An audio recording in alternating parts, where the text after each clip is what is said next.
In 2007, you guys released Them Versus You Versus Me. I'm just going to read a few of the accolades, what happened after that came out. So this is now your first multi-platinum album in Canada, your second gold album in the US. There's 4 singles: Paralyzer, Falling On, I'll Keep Your Memory Vague, Talking to the Walls.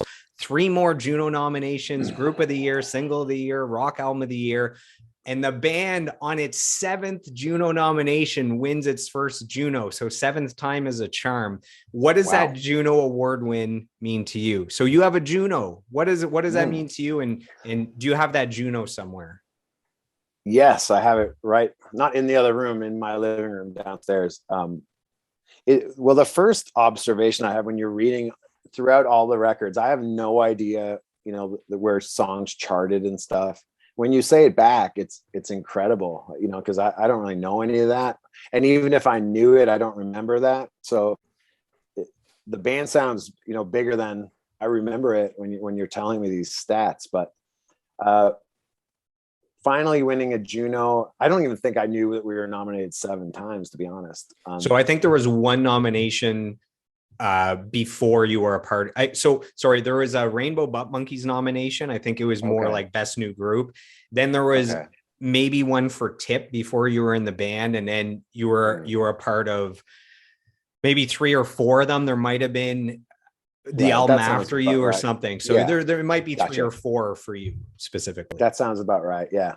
But yeah, not only winning one, but I think we were lucky enough to play the Junos twice. And one of the time when one thing came out, we did a medley with us, Our Lady Peace, Billy Talent, 3 Days Grace, and Simple Plan. We all played like 30 seconds of each of our songs.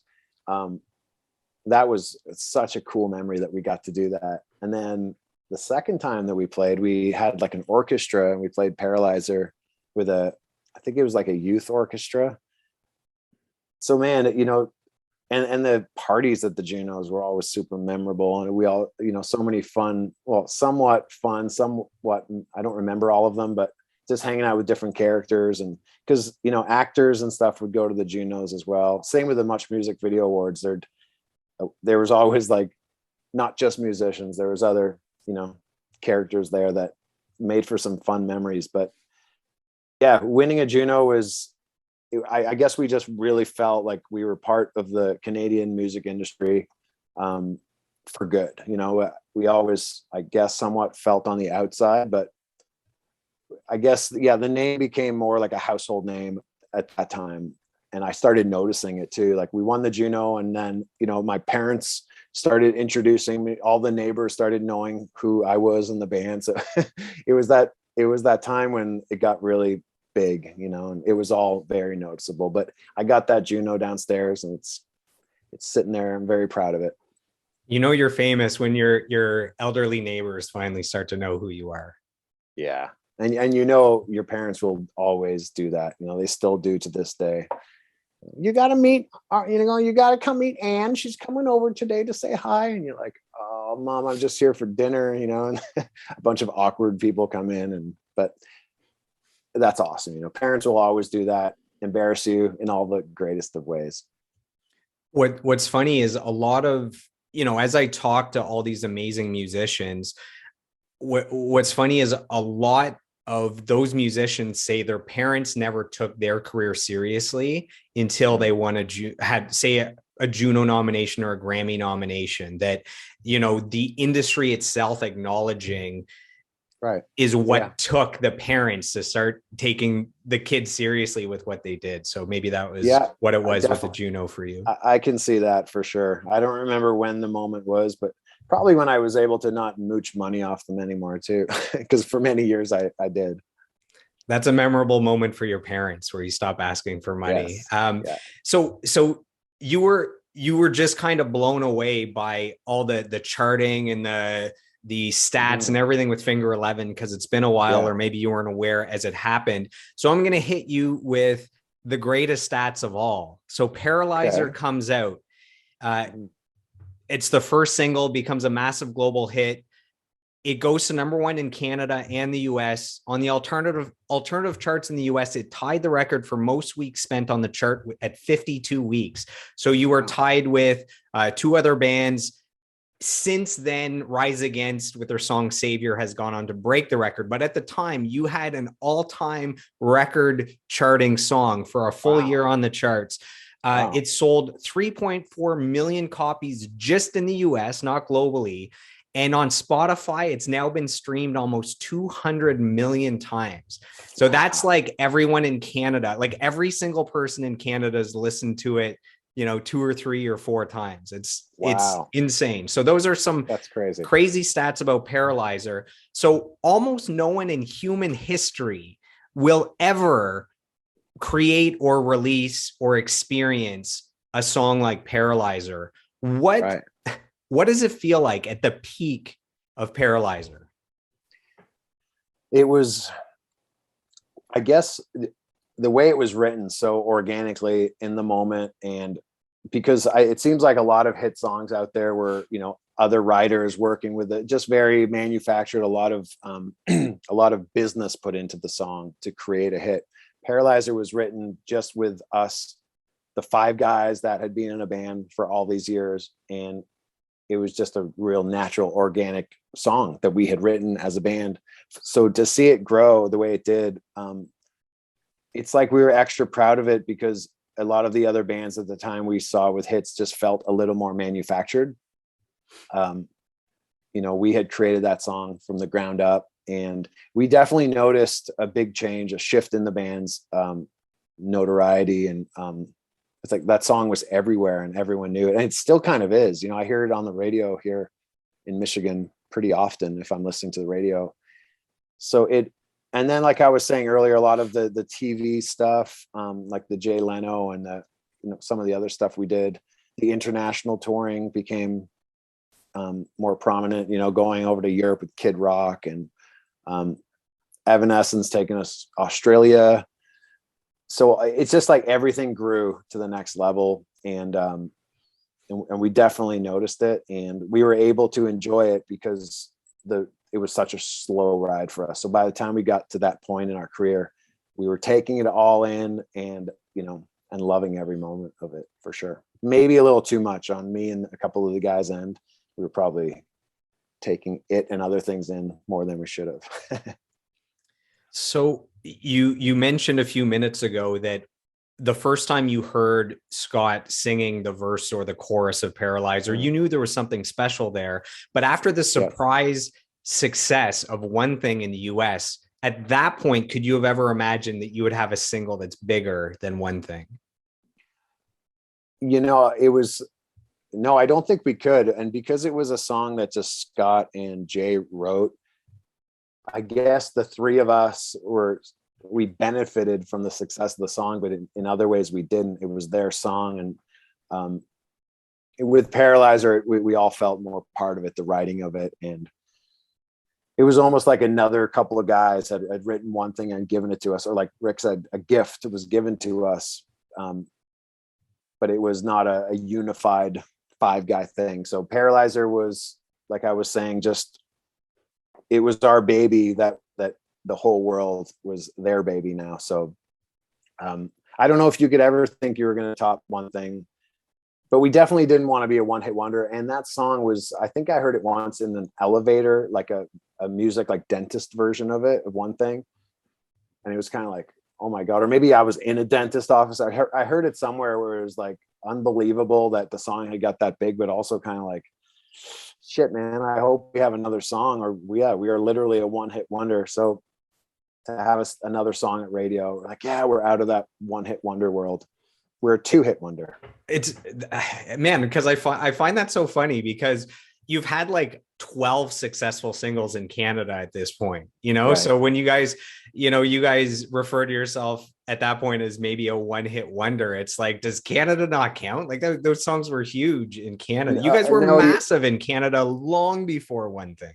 You're right. Absolutely. And I guess that just, it's hard to just have a career and sustain yourself just in Canada. You can only really tour Canada once, maybe twice a year, to go across the whole country. It takes a couple of weeks, and you're from one end to the other.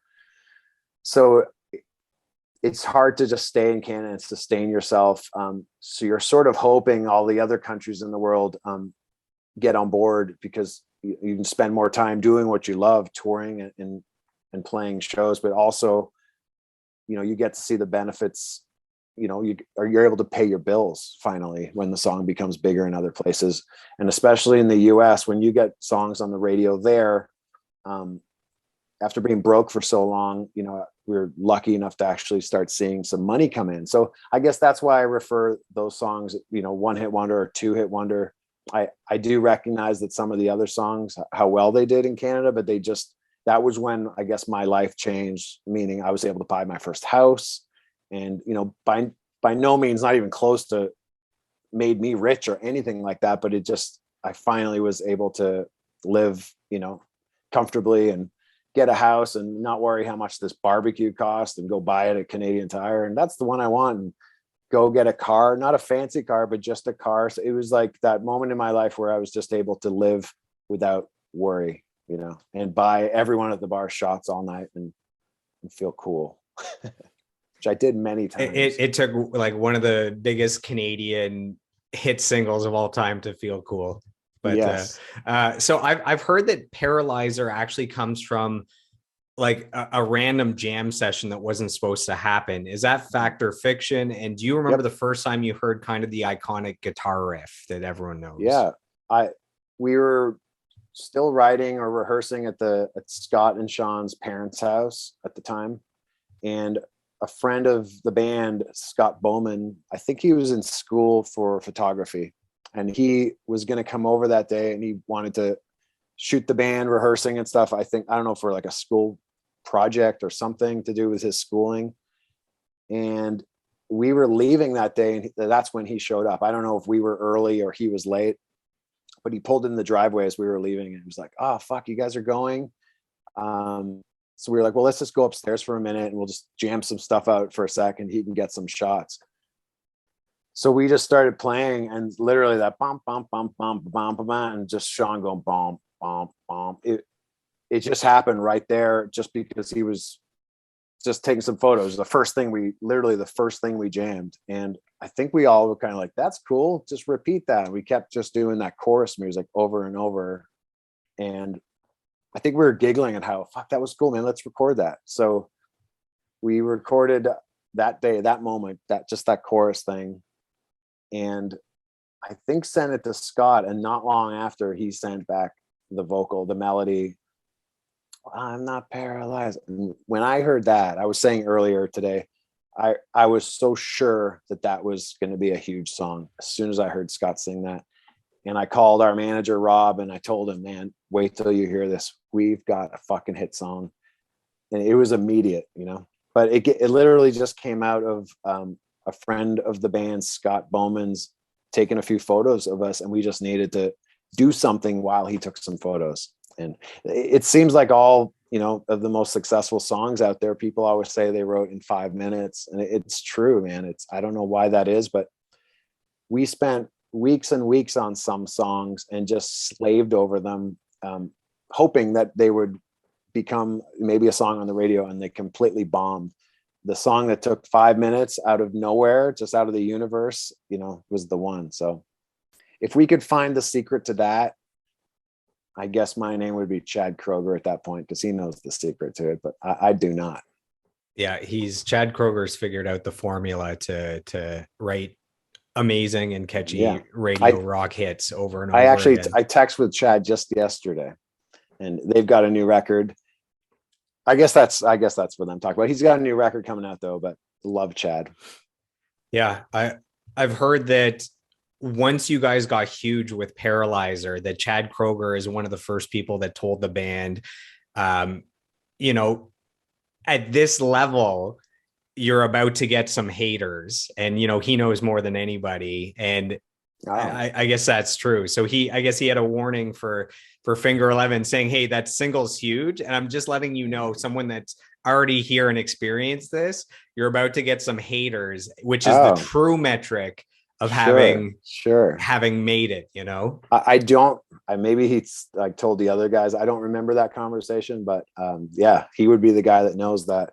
It's funny, in some ways I've become closer with him and a lot of other people after my Finger 11 years, I developed some different bonds with guys that I met back then, but for a variety of reasons now, I have a much different, closer relationship to Chad and some other guys after that, you know, for whatever reason. And maybe just because the way I've grown or the way I communicate now versus then, I just seem to, you know, I'm closer to him these days than ever before. And we've known those guys for, you know, 20 odd years.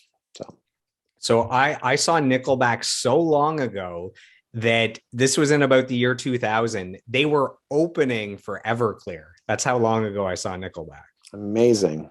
Yeah, this sounds that was funny during the state. I think they were starting to get big in Canada with the state, but it was prior to How You Remind Me and Silver Side Up. Wow. And Art is a really good friend of mine as well from Everclear. He's a dear friend of mine. I love that guy. So that's cool, man. That was probably when Everclear had the Santa Monica was going on back then. That song. It was just after that. So the next album with Father of Mine and Everything to Everyone and I Will Buy You a New Life or whatever the singles were on that album. Art's a great human being, man. Such a good dude. So with Paralyzer, kind of wrapping up, I know we've been diving into Paralyzer a lot here. What I think is one of the things that makes Paralyzer undeniable and catchy is actually your drum playing. So there's that catchy little intro to the song on drums. There's the catchy drums kind of dance groove in the verse. There's kind of the aggressive pre-chorus drums and the breakdown. So it's like you're all over that song with memorable drum parts. Do you remember coming up with what you're going to play on the drums for that song? Well, like I was saying, I think that first initial jam, I guess that was the chorus part. So that's just a big open hi-hat rock beat there. As we started writing the verse, it's more close to that dance beat that you're talking about. I don't really remember specifically coming up with that. I think the intro, which is probably the most iconic part of that song, we did that later in the studio, and I can't quite remember how that came to be. I know the verse is sort of that, so you know, we might have just tried that and was like, let's do the drums on their own there. But I can't really remember how, you know, the whole process of creating the drum parts on that song, but it was all about upbeat dancing, you know, make people move. That was the whole theme of the song. So I was trying to stick with that theme, create that. I found that, so, you know, the kind of heavier part leading into the chorus, that part, I always found it funny that, so the song is kind of dancey, dance rock, but I found that little part, my face or your face, whatever, that part, that it's like that was a little glimpse into the old like Greyest of Blue Skies Finger 11, where there's just this like angst for like a moment. I'm like, that's the old band right there. And then you hit the big chorus. I'm like, and there's the new band right there. It's funny. We met with one producer, and I remember specifically that part, the pre-chorus, was the one part he didn't like and wanted to change. And had we have worked with him, that part wouldn't have been in there. And I think that was Bob Ezrin. We met to have dinner with him, and I do remember him specifically. That whole thing you're talking about. That's pretty heavy. Like that really jumps out. He might not have thought that fitted the song, and I guess, you know, like you're saying, it maybe is unique to the rest of the song. But that's a cool part. And then the bridge of the song has that little section before the bridge really starts is like that part too. It's kind of a unique drum part. A friend of mine that's a drum instructor in Toronto named Jeff Salem, I was going back with him a few years ago to take some lessons, and he was so intrigued with that drum beat at the bridge of Paralyzer. You know, he asked me to teach it to him, and he wrote it out on a chart. And then another drum teacher came in as I was there. He was like, "Hey, you know that part on Paralyzer? Check it out." And I had no idea that it was a sort of a complex little part, because the rest of the song is just a big dance thing. But there's a moment in there that was created naturally that I guess some drummers sort of, you know, gravitated to for some reason. So Bob Ezrin, that's another mega producer, right? Didn't he do like Pink Wall. Floyd's The Wall? Yeah. Yeah. That's man, it's so crazy. It's so crazy. Like after talking to David Bottrell and seeing human beings that have made that many iconic albums, it's like it's hard to believe that these people are human. But anyways, my last question about Paralyzer is it seems like every few snare hits, there's a sound like a reverse snare. Is there a reverse snare in there or an effect or something? What's going on? There's actually this will help me sleep at night after all these years of no, you're right. You got it. Things are. There are 3 different snare drums in Paralyzer. There is a reverse snare. There is a sampled snare, like an electronic snare, and then there's the real snare. So throughout the song, you're hearing 3 different snare sounds, but that reversed one, I think creates a bit of the groove in the verse for sure. And like James's background vocal part in that verse is so hidden in the track, but that really, I think adds a unique dimension to the song as well. You know, it's better than 1 awesome snare, 3 awesome snares. Yes, of course. There's never too many snares. So Change the World, as we wrap up with this album, Change the World is one of my favorite Finger 11 songs. Was it ever in consideration to maybe be a single? I just need to know this. It was. I was so sure that it was going to be. I can't remember how it was decided it was not going to be, but I would have chose that over Talking to the Walls for sure. I don't know. I think I'll Keep Your Memories Vague. I think there was a decision between that and Change the World, and we went with that one, but that is one of my favorite songs we ever wrote as well. Yeah, actually, when you bring that up, that's a good point. That sonically, I'll Keep Your Memory Vague and Change the World, they're similar enough that maybe you wouldn't want them back to back as singles. So you made a choice, and I'll Keep Your Memory Vague is one of my favorites from that album. So you probably, someone knows what they're doing here, and it's not me. Me neither. So I have one final story from around the time of that album.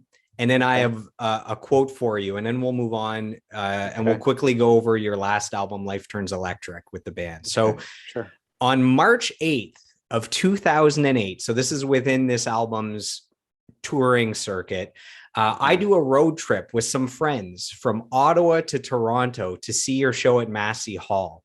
So this is supposed to be a breezy 4-hour drive, and it ends up being one of the most.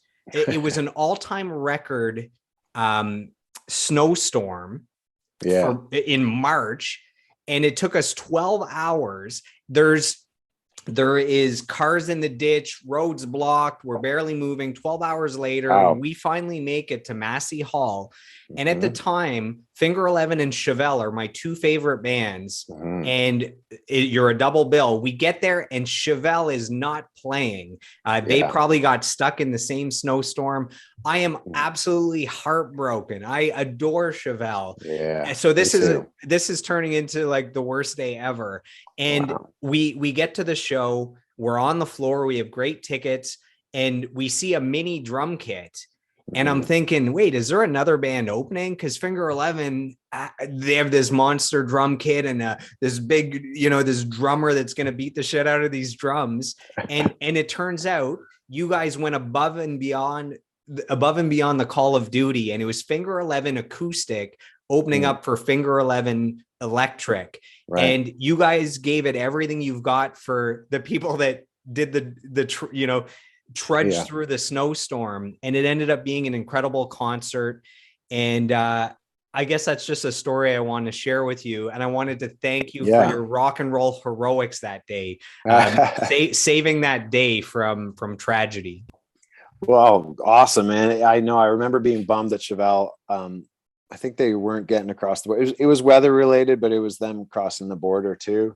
And we had spent a ton of time doing a co-headline tour with them in the States. But yeah, that half acoustic, half heavy thing, that was really cool, man. I love the concept of that. And I think I came out in like a suit first and played, and then came, the rock section after. But yeah, that was one of those ideas that not all of them always panned out, or not always they didn't always come out like we thought they would, but that one was a very cool idea. And to play Massey Hall, we were bummed because that was such an iconic place to finally play. And I think it was only half full because of the blizzard. So I have a quote from another drummer.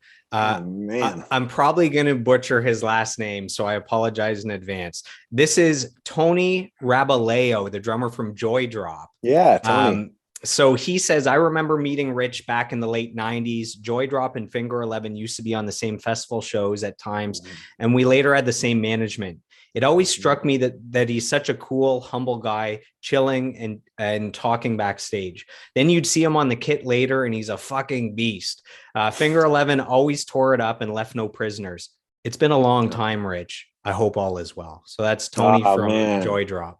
Love Tony, man. Great drummer and great human. I haven't heard his name in a long time, and it's great. I'm going to reach out to him after hearing that. Joydrop are an awesome band.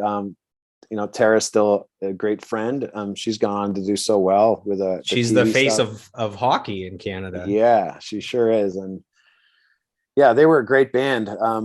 I think they recently came back, or not recently, a few years ago, they did some shows, but I would definitely throughout the year see Tony around. When I moved to Toronto as well, saw him. And yeah, he's such a sweet dude, man. So I got to reach out and say hello to him. I can't believe all these quotes. I'm humbled and blown away by it. I did not expect that. Yeah, cool. I've heard that people will forget what you say, but they'll always remember how you make them feel. So my goal with the podcast is number one, to share the story of these remarkable individuals, to take a deep dive into what makes them great, how they've achieved mastery, so that we can learn from, your habits and your beliefs and your work ethic and all those things. And to get you in the feel, so that this is a memorable interview amongst many interviews, It very much is, man.